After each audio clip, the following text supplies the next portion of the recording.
Find a comfortable spot and steel your nerves. The tales I'm about to share are not fiction.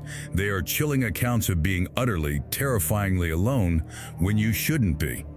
Every profession has its quiet hours, its graveyard shifts. The world sleeps, and you're the one left awake. For most, it's just a boring job.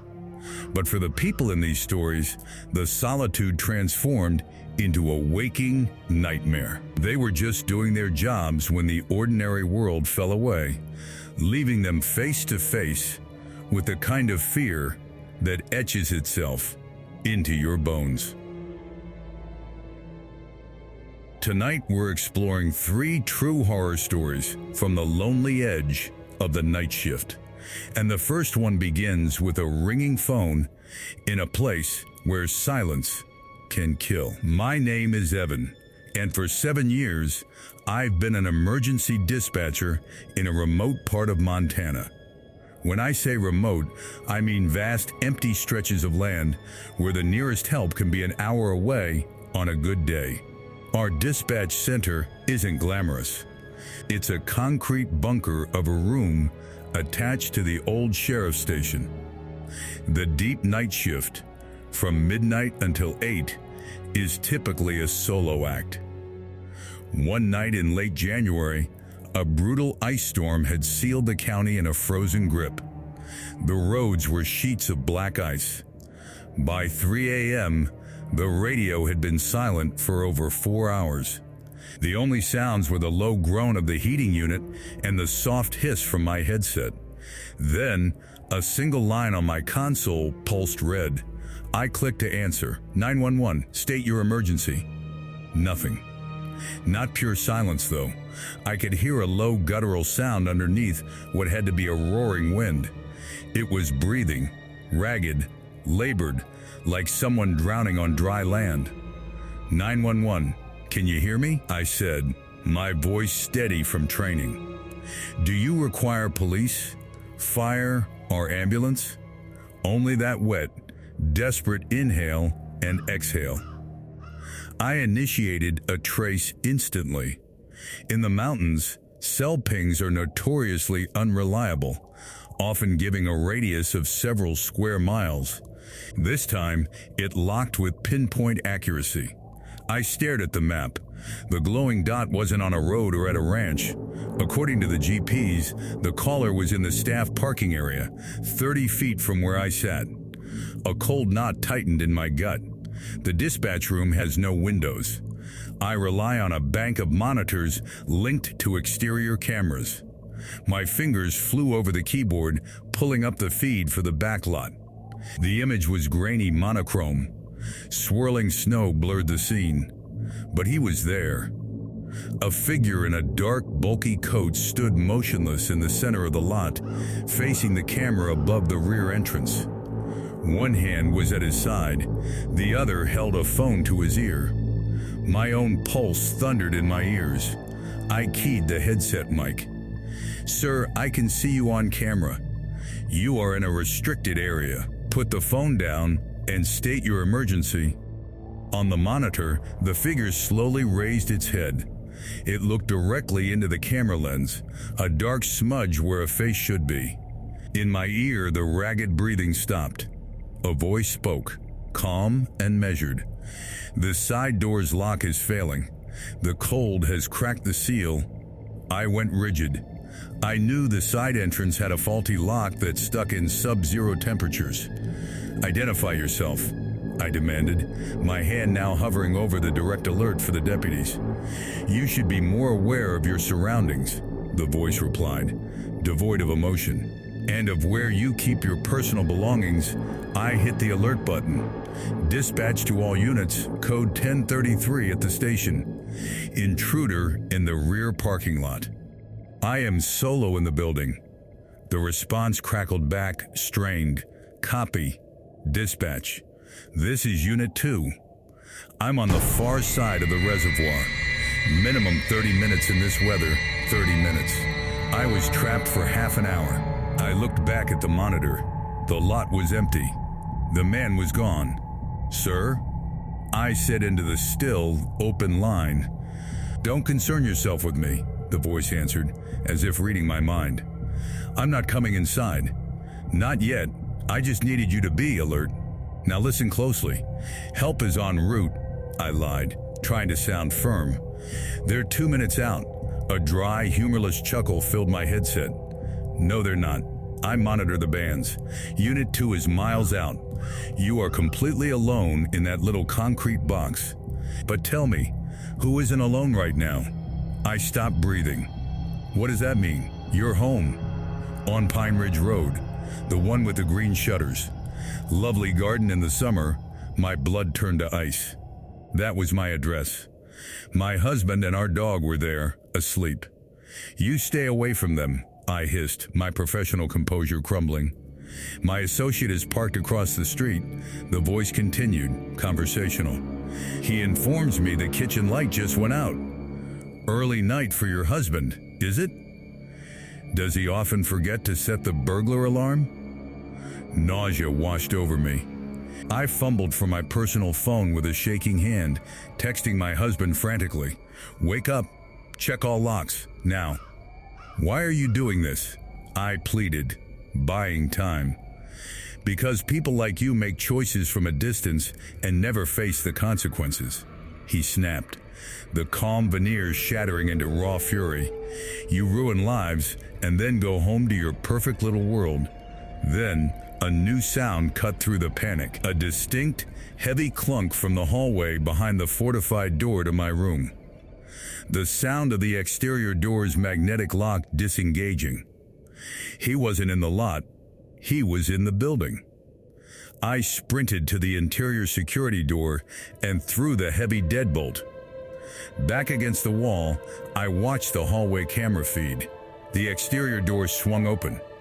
A whirlwind of snow preceded the man in the dark coat. He stepped inside, brushed snow from his shoulders, and looked up at the hallway camera. He gave a small, mocking wave. "Told you about the lock," his voice echoed, both through my headset and faintly through the wall. He walked to my door and stopped. He didn't pound. He simply leaned his forehead against the steel. "You sent them to my brother's house," he whispered, his voice suddenly intimate, terrifying. 8 months ago. "You took the call." I racked my brain. Thousands of calls. Domestic violence, accidents, petty crimes. I couldn't place the voice. "Open the door," he said softly. "Open it, and I call my friend off. You wait for the cavalry, and he walks into your home. Your choice." It was an impossible decision. Sacrifice myself or gamble with my family's safety. My training screamed one thing: do not open the door. A dead dispatcher helps no one. I sent a second, coded alert to the deputy heading to my house and bluffed. "They're already at my property," I said, my voice trembling. "Liar," he roared. His body slammed against the door.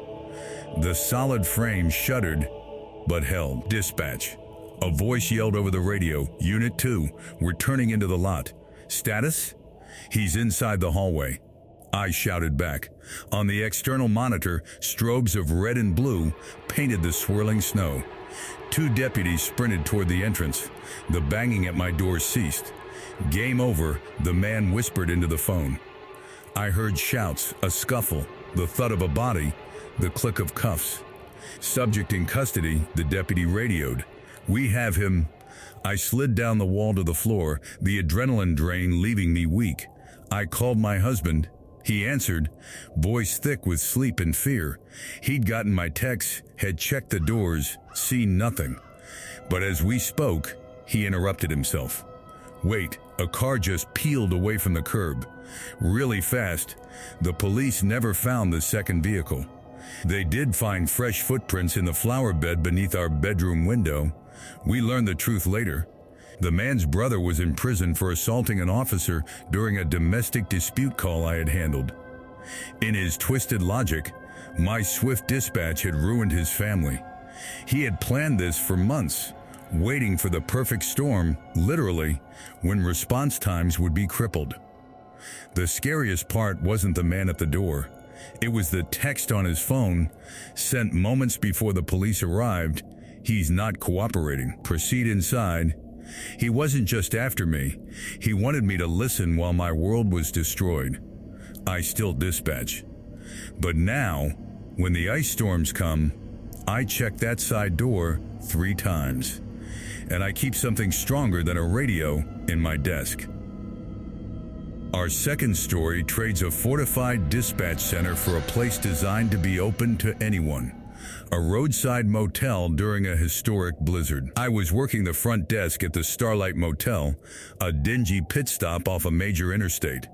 It was just a job to pay for night classes. The blizzard was so severe the state police had closed the highways.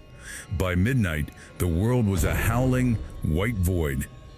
We had 4 guests, all stranded. I was locked in for the duration. At 1:17 a.m., the motion sensor for the lobby doors chimed. I looked up startled. I'd heard no car. A man walked in. He was immense, bundled in a snow-caked parka, a ski mask covering everything but his eyes. He was covered as if he'd been lying in a snowdrift. He lumbered to the desk. "Need a room," he grunted, his voice muffled. "Sure," I said. "It's 79. I need ID and a card." He didn't move. Then he plunged a gloved hand into his coat and slapped a sodden wad of cash on the counter. "Wallet's in the car. Doors are ice shut. Just need to thaw out." It was against every rule. But the wind chill was lethal. I made a judgment call. Fine. Room 112. End of the hall. I slid him a key card. He took it without a word and trudged away, leaving a trail of slush. About an hour later, a thought nagged at me. He said his car doors were frozen. How did he get the cash out? And I never heard an engine. I pulled up the security DVR for the front driveway and rewound to 1:17 a.m. The camera showed an empty expanse of snow. No car. I rewound further. At 1:05 a.m., I saw him. He didn't emerge from a vehicle. He walked, slowly and deliberately, out of the thick pine forest behind the motel. He stood directly in front of the glass doors for 12 full minutes, just watching me scroll on my phone. He had been studying me. Before I could react, the room phone rang. It was from 114, right next to his room. A woman's voice, trembling. "Front desk? It's the guest in 114. Someone is working on the connecting door to the next room. They're scratching at the lock." My blood went cold. Room 112. "Lock yourself in the bathroom," I said. "I'm calling the police right now." I dialed 911. Stadies were close due to the road closure. 5 minutes out. Those minutes crawled. I clutched a fire extinguisher, staring down the dark hallway. The troopers arrived in a swirl of blue. I gave them the master key. They moved down the hall, weapons drawn. I watched the monitor as they breached the door. The room was empty. The window was wide open, the screen lying in the snowdrift outside. The bed was pristine.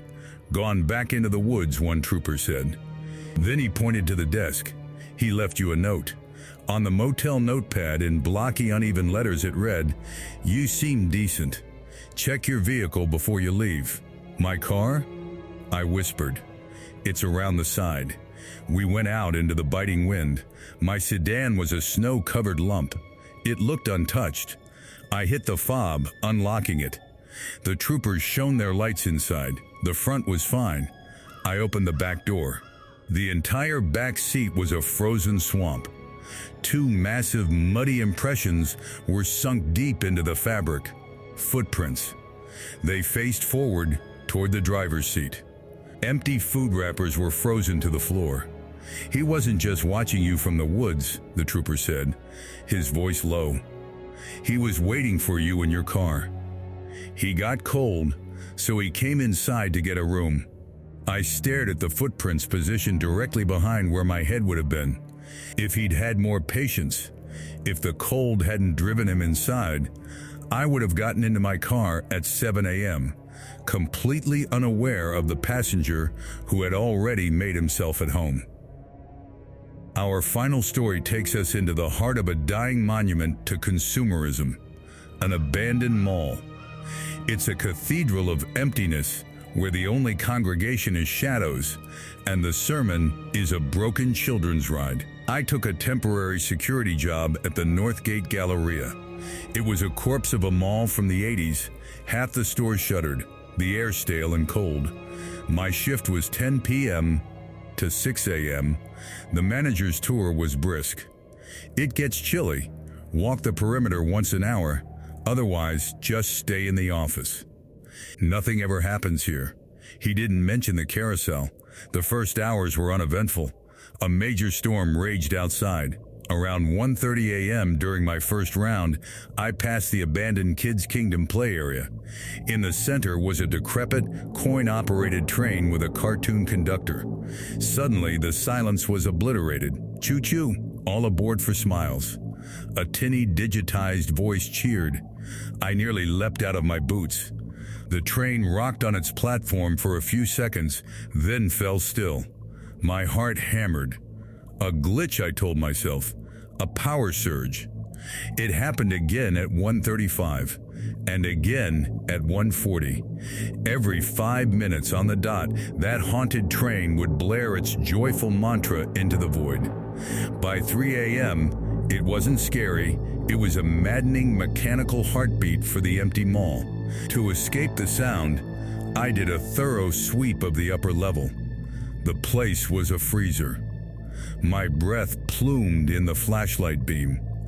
At 3:58, I was on the second floor railing, looking down at the food court. Right on schedule, choo-choo. All aboard for smiles? I sighed, checked my watch, and turned to leave. Then I heard it. From the ground floor, near a shuttered department store entrance, maybe 60 feet from the train. It was laughter but human, a wet gurgling chuckle that sounded like it was bubbling through phlegm, a man trying to imitate the machine and failing horribly. I froze. Hello? I called out, my voice swallowed by the vastness. Security. The mall is closed. Silence. I had to check. I descended the frozen escalator, my maglite beam cutting through the dark. I swept it over the food court, over the now silent train. 4:04 a.m. 1 minute until the next automated outburst. I moved toward the department store. A large circular rack of discounted winter coats stood in the aisle. Is someone there? My grip tightened on the flashlight. 4:05 a.m. The train erupted behind me. Choo-choo. All aboard for smiles, and overlapping it, from inside the rack of coats, came that same wet, gurgling laugh. The rack shivered. A hand, grimy and nail-bitten, pushed two puffer jackets apart. A man emerged. He was maybe 50, hair matted, skin smeared with dirt. He wore 3 mismatched coats and reeked of body odor and mildew. His eyes were wide, unblinking, reflecting my light.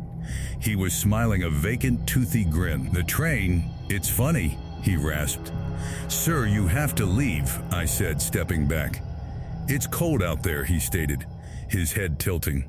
In his hand, partly hidden by a sleeve, I saw the long, sharp points of a pair of industrial sewing scissors. I need to call the police, I stammered. His smile vanished. No police. All aboard for smiles. The train chirped. The sound seemed to flip a switch in him. He lunged. Not with a run, but a staggering, powerful lunge. I swung the maglite. It connected with his arm, but he barreled into me. I felt a tug and a rip as the scissors grazed my jacket, slicing through the material but missing my skin by a millimeter. I ran. I didn't look back. I heard his slapping footsteps and ragged breath behind me. I made it to the security office, slammed the door, and threw the bolt. Through the wired glass, I saw him amble into view. He stopped, looked at me, and raised the scissors, snipping the air twice. Snick, snick. Then he laughed that horrible laugh again, turned and wandered back into the darkness. The police found his nest behind a kiosk, a sleeping bag, stolen cafeteria food, a pile of lost and found clothing. He'd been living there for days, maybe weeks, entering through a busted loading dock door. They never caught him. I wasn't guarding an empty mall. I was trespassing in someone else's decaying home. 3 different jobs, 3 different kinds of solitude, each one proving that true horror often doesn't come from the dark outside, but from the terrifying realization that you are not as alone as you thought. The dark has been inside the whole time, waiting for the shift to change. If these stories gripped you, do me a favor, give this video a like. It truly helps the channel, Winds of Thought, to keep bringing you these real, chilling narratives. And tell me in the comments, what's the creepiest sound you've ever heard when you were alone? Thank you for listening. Stay safe and stay aware.